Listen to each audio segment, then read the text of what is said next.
thank you for joining us tonight. That's right. My pleasure.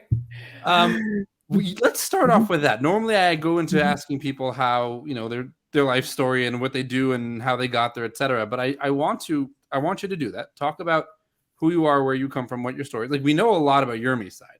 Like, Yermi constantly talks about, like, he was the thing that you were the thing that he was the person that he was pursuing. But I would want to hear your side of it.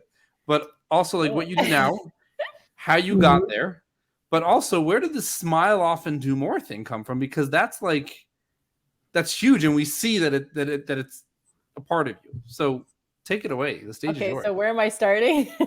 You're starting at the beginning. We start from the very beginning. Oh my gosh. We'll start from smile often, do more. Yes, there you go. Okay, we'll start there. That's a simple one, and I think should be relatively short.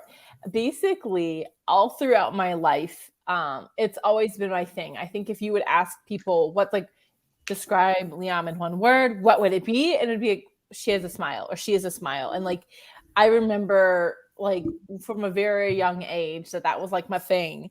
Some people, everybody has like their thing. Mine was always smiling.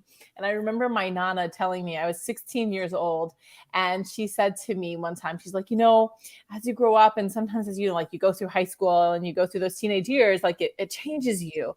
And she said to me, just don't let it change you. Be who you are.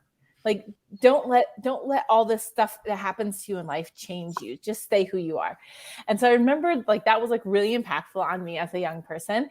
And so my smile is just always, I guess, my signature. so much so that actually when I was interning at a sourdough bakery where I learned some of my skills, their nickname for me, we didn't really have such a common language because I was working in a very culturally diverse place.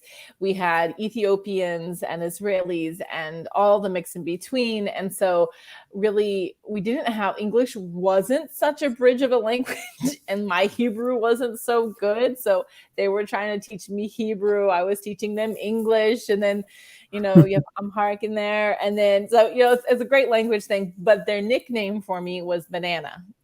Because it looked like a smile. Because there was basically this whiteboard. The wall was like a whiteboard because they would put down what do they need to bake today and the measurements and different stuff.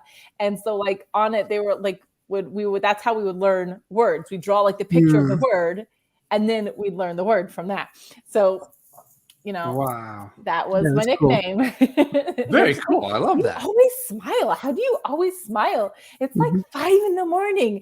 and we have just started and we still have so much to do. How are you smiling? I'm like, I don't know. You just smile. It's a lot easier. It is true. It takes effort to be upset or sad or angry. I think it does, but I am a big believer in when you have that moment of frustration or overwhelm or whatever, fully experience that emotion. Don't just bulldoze over it, because if you just bulldoze over it, you're going to bottle it up and then you're going to explode at some point. So, to me, it's experience it. Just don't dwell in it. Don't sit in it and marinate in it. That's not a good flavor. Wow. Now, wow, marinated bananas. I wonder.